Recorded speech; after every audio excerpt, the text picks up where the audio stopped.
రామగుండంలో ప్రధానమంత్రి కౌశల్య కేంద్రీ స్కీమ్ కేంద్ర ప్రభుత్వ పథకం నాకు సంబంధించిన ఫేక్ ఫింగర్ ప్రింట్స్ ద్వారా అవకతవకలకు పాల్పడిన ultimate energy resource private limited సంస్థ నిర్వాహకులను పోలీసులు అరెస్ట్ చేశారు.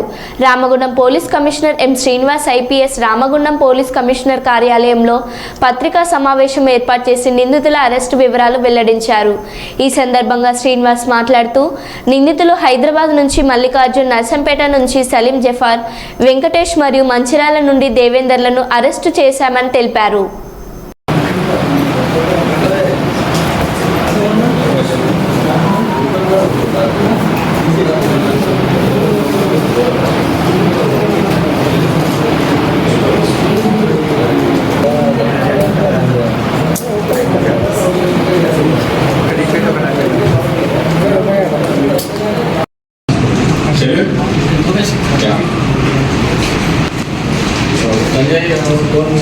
ఒక ఫింగర్ ప్రింట్ ఏదైనా పేపర్ మీద వేస్తే సపోజ్ ఈ ఫింగర్ ప్రింట్ నా ఏదైనా ఫింగర్ ప్రింట్ పేపర్ మీద ఉందనుకో, ఆల్రెడీ తీసుకుంటారు కదా, ఎవరైనా తీసుకోవచ్చు. తీసుకుంటే అన్న ఇంప్రెషన్ పెట్టారు.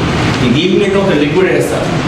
ఆ లిక్విడ్ వేసి ఆ ఒక హీటింగ్ మెషిన్లో, తర్వాత ఆ యొక్క ఫోటోగ్రఫిక్ మెషిన్లో పెడితే ఏదైతే లిక్విడ్ ఉంటుందో దాని యొక్క గ్రూవ్స్ని అది ఎంబోజ్ చేసేస్తారు. ఎంబోజ్ చేసి ఇప్పుడు ఇలా మీరు చూపించారు కదా, దాని మీద ఒక లేయర్ ఫామ్ అవుతుంది, ఒక లేయర్ ఫామ్ అవుతుంది, యాజ్ ఇట్ ఈస్గా లేయర్ ఫామ్ అవుతుంది. Commissionerate Ramagundam, all the area friends, మనకు కమిషనరేట్లో ఒక చీటింగ్ కేస్, యాక్చువల్లీ ఇది ప్రధానమంత్రి కౌశల్ కేంద్ర అనే ఒక స్కీమ్ ఉంది. ఇది ఆల్ ఇండియా లెవెల్లో ఉంటుంది. ఇది స్కిల్ డెవలప్మెంట్, అంతకుముందు మీరు గమనించుంటారు, ఆంధ్రాలో కూడా ఒక స్కిల్ డెవలప్మెంట్ కేసు అయింది. సో ప్రధానమంత్రి కౌశల్ కేంద్ర దాంట్లో స్కిల్ డెవలప్మెంట్ ఒక స్కీమ్ ఇది. ఈ స్కీమ్లో భాగంగా ఈ చిన్న చిన్న చేతి వృత్తులు లైక్ సెల్ ఫోన్ రిపేర్, తర్వాత solar panel repair, camera repair, ఇట్లాంటివన్నీ నేర్పించడానికి అవర్స్లో ఉంటుంది. ఒక కోర్స్ ఒక 300 అవర్స్ ఉంటుంది, ఒకటి 400 అవర్స్ ఉంటుంది, ఒకటి 500 అవర్స్ ఉంటుంది. ఆ కోర్స్కి తగ్గట్టుగా దాని యొక్క ఫీజు ఉంటుంది. అంటే government pages, central government pages, టోటల్గా సెంట్రల్ గవర్నమెంట్ స్కీమ్.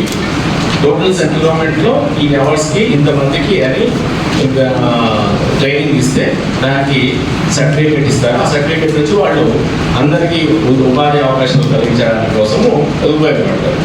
దాంట్లో భాగంగా లాస్ట్ 2020 నుంచి అక్కడ ఒక ఏజెన్సీస్కి ఇస్తాయి, కొన్ని డిఫరెంట్ ఏజెన్సీస్కి ఈ స్కిల్ డెవలప్మెంట్ చేసుకోవడానికి పర్మిషన్స్ ఇస్తాయి. దాంట్లో భాగంగా మనకి ఇక్కడ కూడా ఒక ఇన్ఫర్మేషన్ రావడం జరిగింది టాస్క్ ఫోర్స్కి.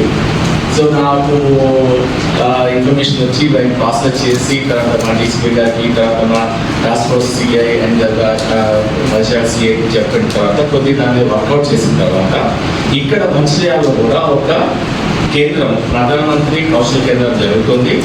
దాంట్లో నిజానికి అయితే 360 మంది ఇక్కడ స్కిల్ డెవలప్మెంట్ పొందాలి, వాళ్ళకి అక్కడ కాంట్రాక్ట్ ఇచ్చారు. కానీ 320 మందికి గాను ఓన్లీ 50 మందే దాంట్లో అటెండెన్స్ అవుతున్నదని చెప్పి తెలిసింది. Then made deploy operation. Deploy operation చేసినప్పుడు దాంట్లో ఆ కేంద్రం అనేది నిజానికి అయితే నడవట్లేదు, ఒక 50 మంది వస్తూ పోతూ ఉన్నారంటే.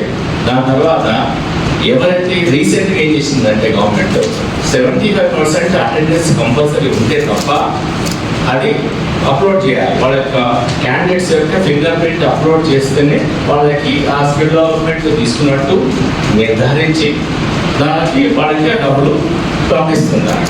సో దాన్ని ఇక్కడ స్టూడెంట్స్ లేకపోయినా కానీ వాళ్ళ యొక్క ఫింగర్ ప్రింట్స్ని కొత్తగా తయారు చేసి ఒక మెథడ్లో కొత్తగా తయారు చేసి వీళ్ళే ఆ ఫింగర్ ప్రింట్స్ వేస్తూ ఉన్నారు. అంటే యాజ్ ఇఫ్ వాళ్ళు ఆల్రెడీ అటెండ్ అయ్యారు, స్టూడెంట్స్ వచ్చారు, అటెండ్ అయ్యారు, సర్టిఫికేట్ ఈ కోర్స్ జరుగుతూ ఉంది అని తీసుకోవడానికి వీళ్ళే ఫింగర్ ప్రింట్స్ తయారు చేస్తారు. సో ఆ ఫింగర్ ప్రింట్స్ని మనం సీజ్ చేయడం జరిగింది. ఆ ప్రాసెస్ని కూడా మనం వాళ్ళని ఇంట్రోగేట్ చేసి దీంట్లో భాగంగా మొత్తం 4 అరెస్ట్ చేయడం జరిగింది. దాంట్లో ఫస్ట్గా దేవేందర్ అని ఇక్కడ మంచిర్యాల యొక్క ఇన్ఛార్జ్ అతన్ని పట్టుకోవడం జరిగింది.